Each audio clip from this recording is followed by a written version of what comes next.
Um, it must be a very busy time for our next speaker. I think we're all remarking and kind of wondering whether he in fact will be here today because we know he's busy confecting plans. Note, I didn't say austerity plans for the next year, but even if the plans are austere, I'm sure that his mission and his vision is to ensure not only the survivability of sport, but incessant success for sport over which he presides in the government of Trinidad and Tobago. I ask you, ladies and gentlemen, to please welcome Honorable Daryl Smith, Minister of Sport.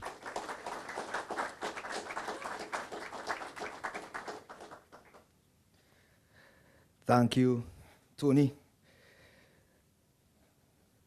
Mr. Felipe Maggio, welcome to Trinidad and Tobago. Thank you for coming here for the short notice and leaving tomorrow morning. I thank you and welcome for the first time to Trinidad and Tobago. Hope you enjoy your stay. President of TTFA, the hard-working Mr. David John Williams, my chairman for the Sport Company of Trinidad and Tobago, Mr. Dinanath Ramnarayan Dinners, as we know him, very hard-working young man, my cabinet and parliamentary colleagues, secretary of TTFA, coaches, players, parents, trainers, well-wishers, and most importantly, of course, the athletes and the players who are here this evening. I want to first of all apologize for the Prime Minister of Trinidad and Tobago, not only myself, the Minister of Agriculture, and of course the Deputy Speaker who will have a part with regards to the budget for the Parliament as well. But of course you all know the Prime Minister has been very busy this week. Next week, Monday, is the budget, so he asked to be excused for this evening's proceedings. You know, 2 years ago, I became the Minister of Sport and Youth Affairs, thanks to the Prime Minister, Dr. Rowley. And the first meeting I had with the heads at the Ministry of Sport and the sports officers, I asked them to go through each of the sports with me with regards to their performance and so on, not just podium in terms of how they administrate. And one by one, the different sports officers and heads and so on from sport company and the ministry went through cricket, football, basketball, and so on. And we all know that football is our national sport. Each country has a national sport. We have the most participation, we have the most fans, and with that comes the most investment in terms of the government for obvious reasons. There's nobody could dispute that, although they may have other sports may try. Football is most liked, the most played, and so on. But when I asked in terms of the performance of football at the time, we all know the history, would have heard the comments with regards to what Mr. Williams inherited. And there were several issues going on with the sport with regards to the administration and so on. And Mr. Williams came in and he won the election. We all know the history. And the first time I met Mr. Williams, although I played football for Trinidad many years ago and was around the circuit, I never met him before him becoming the president, and we met. And he was one of the most excited, the most ambitious, positive person that I've ever met. And it's always rewarding and nice and happy to see somebody talk and say plans, put it to paper, and see it manifest itself to occasions such as this. One of the mandates that this government has put on all sport, all governing bodies, because people tend to think it's all about just winning and podium. In fact, with social media today, you tend to see the kind of reaction we get when we don't succeed. And when we do succeed, how everybody jumps on the bandwagon. But there's so many other facets with regards to sport that I have been mandated as Minister of Sport, the People's National Movement, one on a manifesto, which is now the policy of the country. And in those very meetings, I met with each of the governing bodies in the first 100 days, and we gave them the mandates.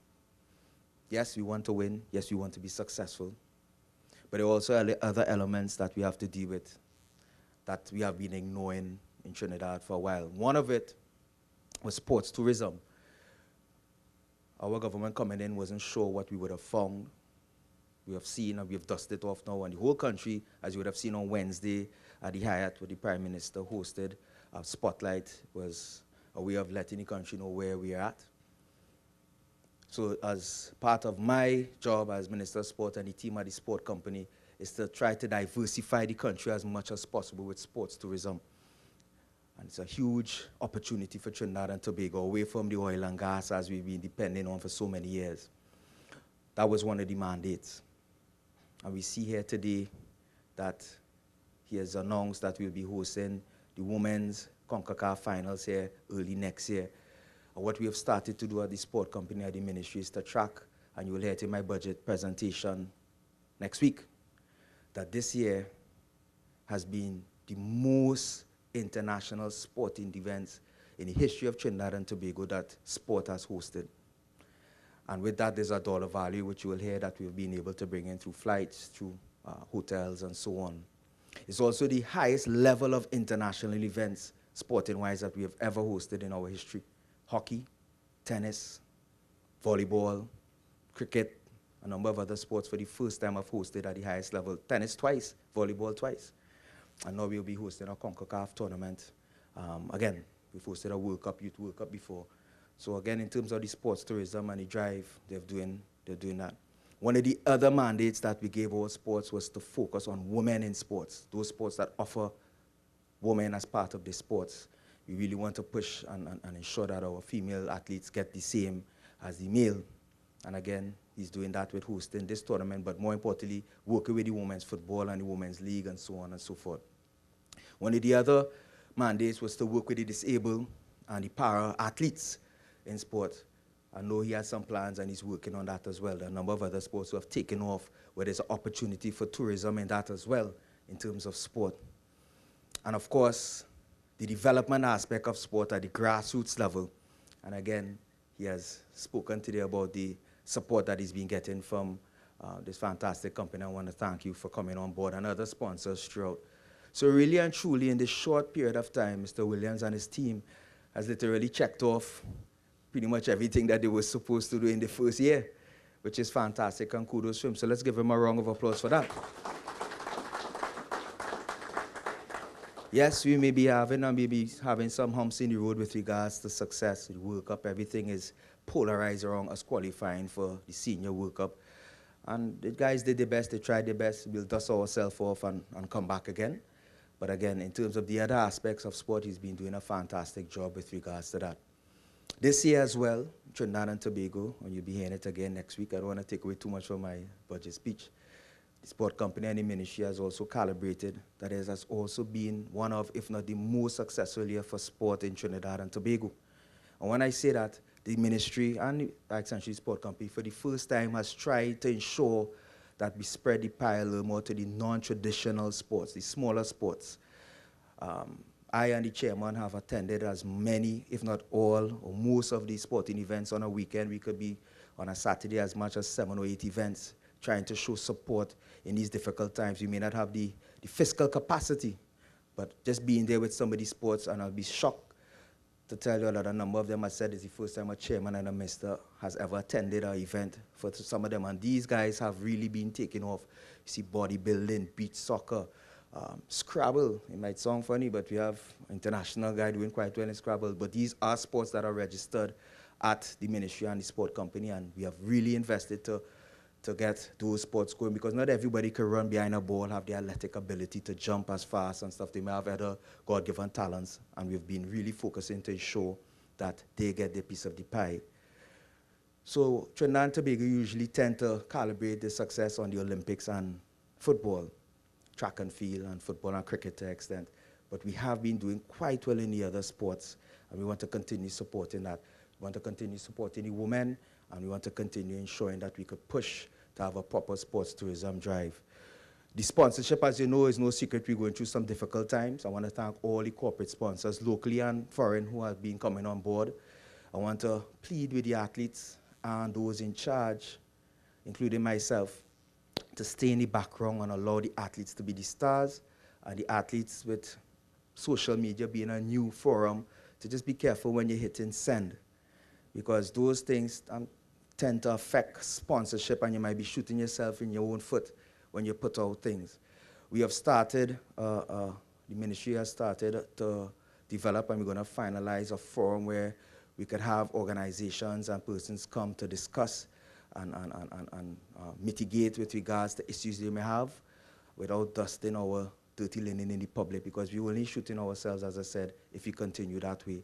I know we are passionate, I know we like to voice our opinion. We're fine, I'm not saying not to voice your opinion, but let's do it in a cordial way where in the long term it won't affect us with regards to sponsorship in these difficult times. One of the positives when John came to me with the idea, originally he wanted to do it at the Manny Ramjohn Stadium. And when I saw it and I saw the passion and the fact that he had for the first time cleaned up the audited accounts for FIFA, which as you know was an issue with us getting funding, and he had finally done it. I said, listen, our original plan and our main plan is right here in this facility here, where we want to make this the hub for sport for the region. Forget Manny, you're coming over here. And he was shocked because he didn't expect it, but he took it with two hands and he went running. The reason for that is, one of the things that I announced when they opened the aquatic, the racket, the cycling, the Sandy Grande facility, and the Brian Lara facility, is for the first time in the history of Trinidad and Tobago, we're going to start naming rights. Now you notice, and I got a little pong for that, why we didn't name certain of these facilities over name them after our athletes that have done well. Well, that is a political thing. We're going to look at that with regards to structures inside the facilities, but in these difficult times, and the model that is out there in first world countries is getting naming rights with sponsors to come on board. But we have a plan. Dennis and the team have a plan for that, but we purposely held back because we wanted this to happen. As you would have heard, UCI is going to make the cycling velodrome, which we're in now, a satellite office, which is going to bring in millions of foreign currency to Trinidad and Tobago. Volleyball, I had a meeting with the president for volleyball worldwide, and they also, ironically, in this same very facility, may be a satellite office for volleyball and cycling for the region.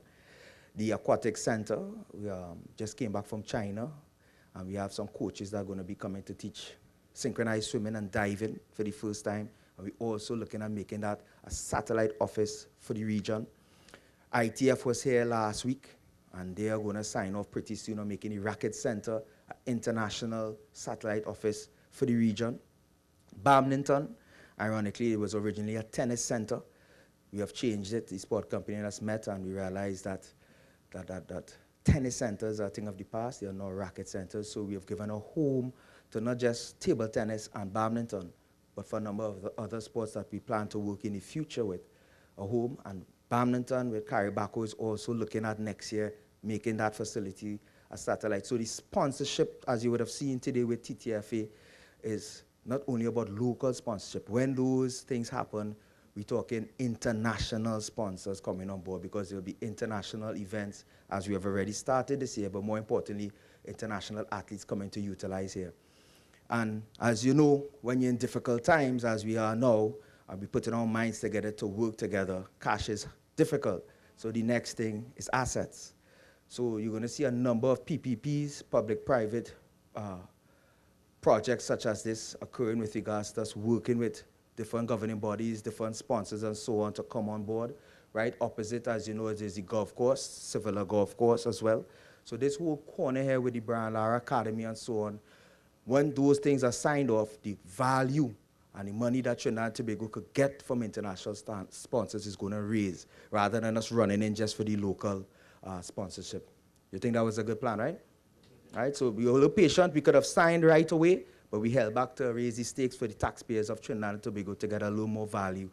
And what I've been talking to the Minister of Finance is the revenue that we've been earning goes to the consolidated fund. We did a little test with the opening of the Brian Lara Academy, where the revenue for the first time that we made from the opening of that stayed with us. So we're hoping that moving forward, these kind of revenues that we could bring in could go back to the athletes and also to maintain these facilities. And the timing of this hotel I know it's going to take some time because we have some major events that we have planned in our sports tourism drive. We have the Carifta Games, swimming, that we are going to be hosting in a few years, along with next year, along with the CONCACAF and a number of other international tournaments you're going to be hearing about that are going to be utilizing these facilities. So CONCACAF, TTFA, football overall, thank you for this initiative. One of the things that we've been doing with a number of other sporting organizations is giving them homes, so that $5,000 or $10,000 or $20,000 rent that they pay for the offices can now go towards the athletes. The sport company used to pay $400,000 a month in Port of Spain. They have been moved here, so that $400,000 a month now goes to the athletes. So these are the little things that don't make the media for whatever reason, right? But we're trying our best in these hard times. And us, everybody in this room here, once we continue to work together as a team for the love of the red, white, and black, for the love of football, I think we'll be okay. We're going to be launching our sports policy pretty soon. We had our last meeting with all the stakeholders this week, all the ministries, and we're going to be coming with a pretty cool sports policy which we all have to work with. It's a we document. Everybody has been involved. But more importantly, we have to monitor it and implement it, because that has been the problem with the Ministry of Sport, implementation and monitoring of these things. So we're on good footing for 2018. I think this is a good way to end the year and to start the new year in a few days. And God is good. Other countries have so many other difficulties, hurricanes, earthquakes. I say that these economic issues that we're going through is our earthquake, is our natural disaster. And we have to all pull together to get through it. And I think we're doing a good job. So God bless you all. Greatest football, and thank you. Good day.